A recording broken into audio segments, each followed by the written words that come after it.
Assalamualaikum warahmatullahi wabarakatuh. Selamat pagi anak-anakku sekalian.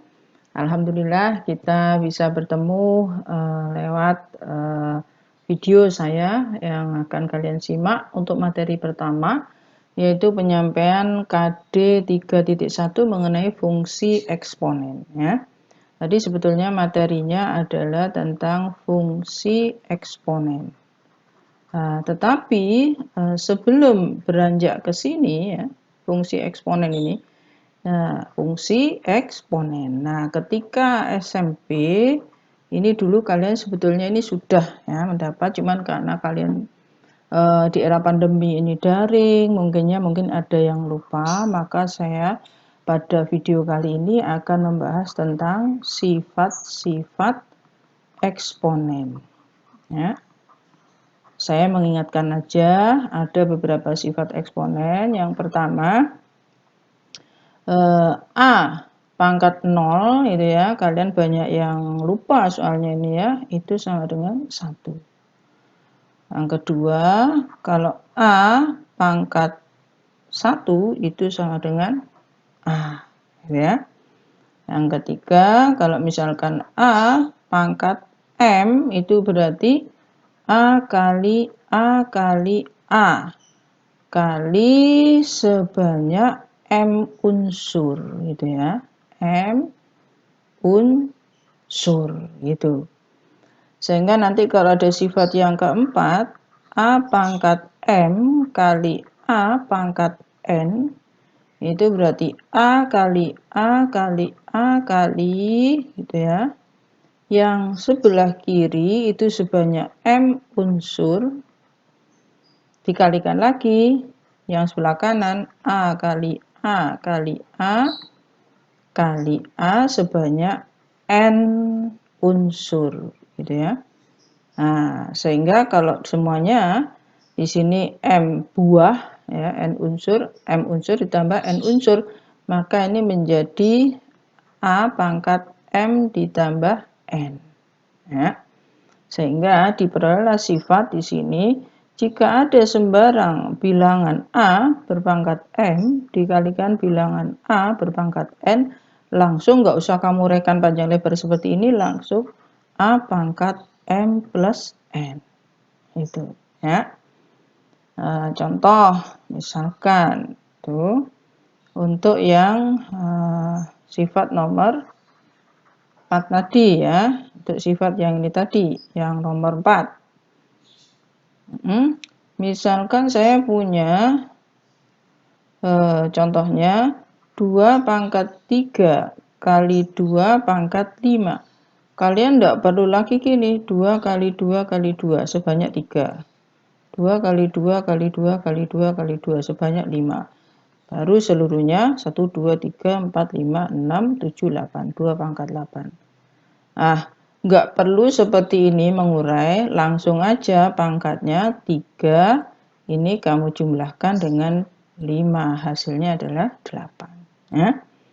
Sehingga nanti kalau ada 3 pangkat 2 kali 3 pangkat 3, berarti langsung dijawab 3 pangkat 5. Baru kalau mau dihitung ini hasilnya sama dengan 243 ya. Itu sifat yang contoh sifat yang nomor 4 ya. Kemudian ada lagi sifat berikutnya, itu kalau dikalikan. Bagaimana kalau dibagi? A pangkat M dibagi A pangkat N ya. Maka ini sama saja A pangkat M min N.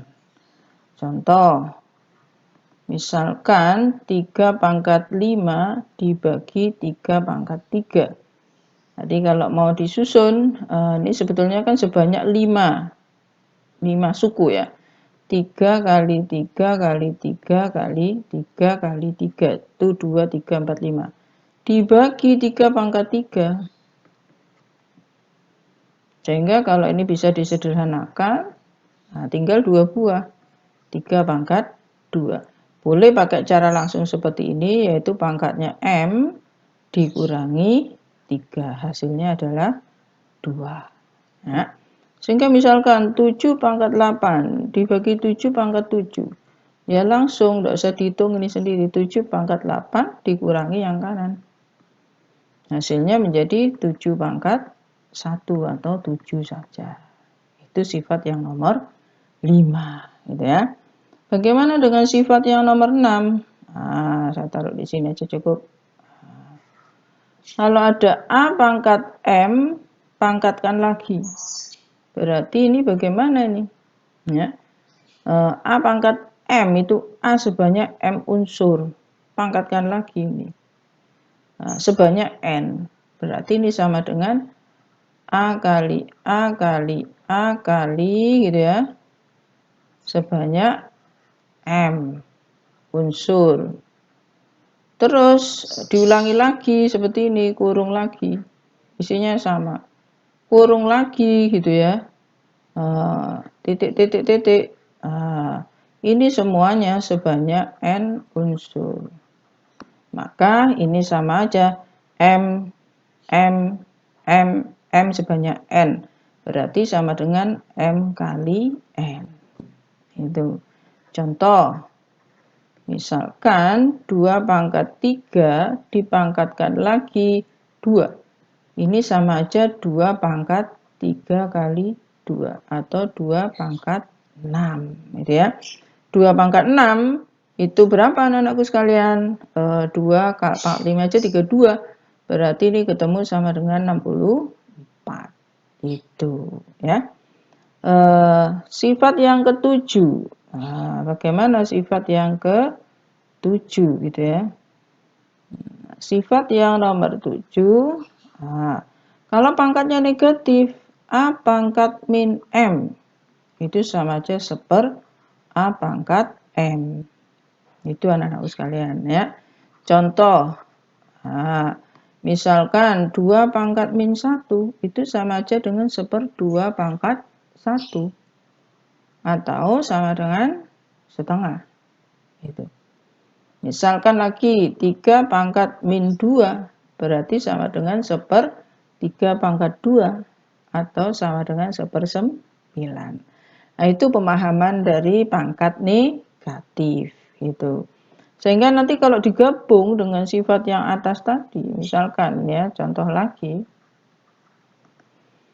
3 pangkat min 2 pangkat 3 misalkan dibagi 3 pangkat min 1 pangkat 4. Nah, gimana nih menyederhanakannya? Tadi kalau ada pangkat berpangkat dikalikan. Berarti ini min 2 kali 3 pangkat min 6. Gitu. Dibagi 3 pangkat min 1 kali 4. Berarti sama dengan apa anak-anak? Min 4. Ya, pintar. Kalau dibagi berarti diapakan tadi? Dikurangi. Berarti min 6. Ini kan dikurangi min 4. Min kali min plus berarti min 6 ditambah 4 hasilnya 3 pangkat min 2 alias sama dengan seper 3 pangkat 2 atau seper 9 gitu ya.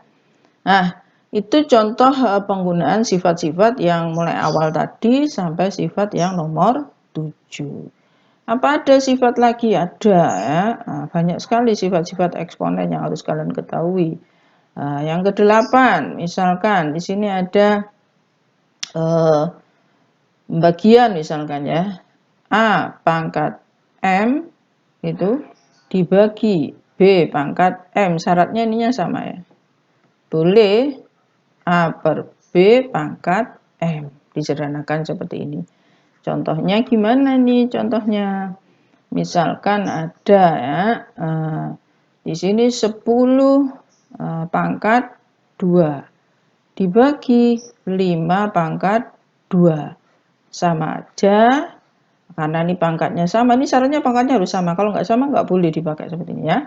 Yang 2 ini pangkatnya dikeluarkan, berarti tinggal yang dalamannya 10 dibagi 5. Lebih mudah, ini sendiri sama dengan 2 pangkat 2 hasilnya sama dengan 4. Lebih sederhana gitu daripada kalian menghitung ini sendiri. Apa itu namanya? Di sini 10 kuadrat 100, 5 kuadrat 25, 100 bagi 25 4 sama. tapi ini lebih simpel gitu ya. Nanti misalkan lagi contoh, misalkan di sini bilangannya besar misalkan ya, 81 pangkat 6 gitu ya, dibagi dengan 27 pangkat 6 gitu ya. Berarti ini sama berapa? 81 dibagi 27 pangkat 6. Nah, daripada ngitung 27 pangkat 6, kalian akan kesulitan karena bilangannya lumayan besar gitu ya. Maka cukup menghitung 81 dibagi 27, yaitu sama dengan 3. 3 pangkat 6. Nah, ini lebih simpel gitu ya, daripada kalian ngitung angka yang besar-besar tadi. Nah, itu sifat nomor 8 ya anak-anakku sekalian. Bagaimana sifat selanjutnya? Apakah masih ada? Masih gitu ya. Nah, ini yang nomor 9. Ini kalau bentuknya akar ya. Akar pangkat N dari A pangkat M itu sama dengan A pangkat M per N. Nah, ini bentuk akar-akaran ya anak-anakku sekalian. Contoh, pada matrikulasi kemarin sudah diberi contoh arti definisi dari akar ya. Misalkan di sini adalah 25 pangkat setengah gitu ya. Oh, berarti ini nilai M-nya 1, nilai N-nya 2. Maka 25 pangkat setengah itu bisa ditulis sebagai akar pangkat 2 dari 25 pangkat 1. Itu anak-anakku sekalian ya. Nah, atau kalau di sini pangkat 2, akar pangkat 2 cukup kosong saja, nggak usah ditulis akar dari 25. Kalian tahu ini hasilnya sama dengan 5. Gitu ya. Contoh lagi. Misalkan berapa nih? 8 pangkat sepertiga. Berarti ini akar pangkat 3 dari 8 pangkat 1. Oh, berarti di sini sama dengan berapa nih? Nah, akar pangkat 3, 8-nya sendiri. Ingat, 8 itu adalah apa? 2 kali 2 kali 2 ya. Berarti sama dengan 2 pangkat 3. Atau di sini ditulis 2 pangkat 3. Oh, berarti hasilnya 2 saja. Nah, itu beberapa sifat-sifat yang bisa dipakai untuk menyederhanakan bentuk pangkat. Ya, anak-anakku sekalian. Nah, saya ulangi lagi, ada beberapa sifat tentang eksponen yang harus kalian ketahui ya. Ada yang pangkat negatif tadi ya. Ini yang akan sering dipakai nanti ya. Pangkat negatif. Nih, sifat nomor 7 ya. Sehingga nanti kalian kalau mau menggambar grafik fungsi eksponen, itu kalian harus ingat lagi, selain ingat eksponen adalah ingat tentang fungsi. Nah, apa fungsi itu? Ya, ingat definisi fungsi apa? Fungsi adalah relasi atau hubungan ya yang gitu ya memetakan setiap anggota domain. Ingat domain dengan tepat apa? Satu anggota kodomain ya. Tuh kalian ingat di sini ada domain daerah asal ya. Domain atau daerah asal. Ya. Di sini ada kodomain. Apa kodomain itu anak-anakku sekalian? Kodomain adalah daerah kawan. Ya. Nah, nanti misalkan di sini ada anggota ya. Nah, dipasangkan. Kemudian ini juga dipasangkan di sini itu. Ini dipasangkan ke sini, misalkan ini dipasangkan. Ini ke sini, terus ini ada yang jomblo, nggak apa-apa.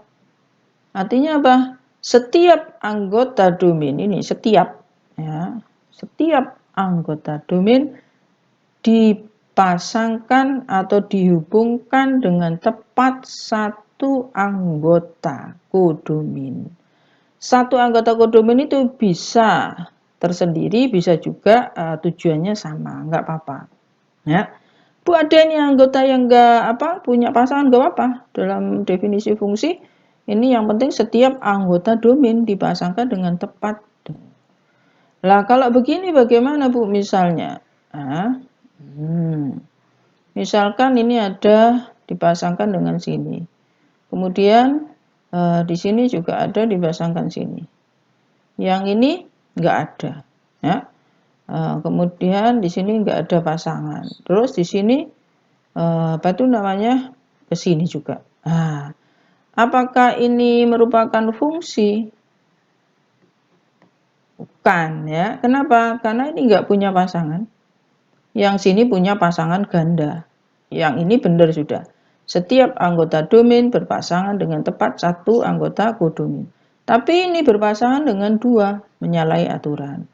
Loh ini kok nggak punya pasangan, juga menyalahi aturan. Berarti ini merupakan bukan fungsi.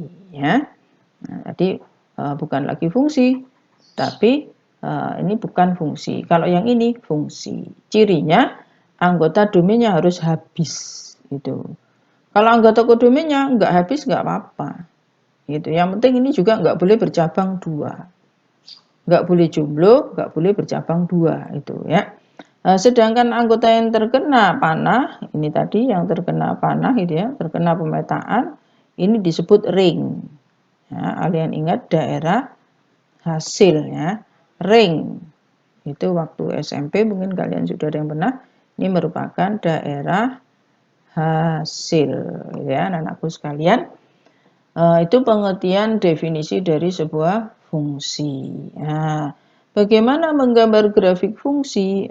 Kalian mungkin dulu itu sudah pernah ketika dulu ini ada fungsi linier ya. Fungsi linier. Fungsi linier itu gimana kurvanya? Kurvanya mungkin kalian di SMP sudah pernah, yaitu ini merupakan garis lurus. Merupakan garis lurus. Ya. Contoh, misalkan ini mengulang aja ya, ini waktu SMP nih ya. Fx sama dengan 2x gitu ya. Domainnya misalkan adalah himpunan X, sedemikian X adalah elemen bilangan real. Kemudian kodominnya sama dengan apa kodominnya? Kodomin yang pasangannya ya, berarti sama dengan himpunan Y misalkan. Y elemen bilangan real juga. Maka bagaimana nih menggambar kurvanya? Kalian ingat cara menggambar kurvanya dulu guru di SMP kalian mengajari mungkin seperti ini. Ya, di sini ada nilai X misalkan ya. Ini nilai X-nya, ini nilai Fx-nya atau Y ya. Misalkan di sini berapa di sini? X-nya kamu ambil atau dibalik boleh ya.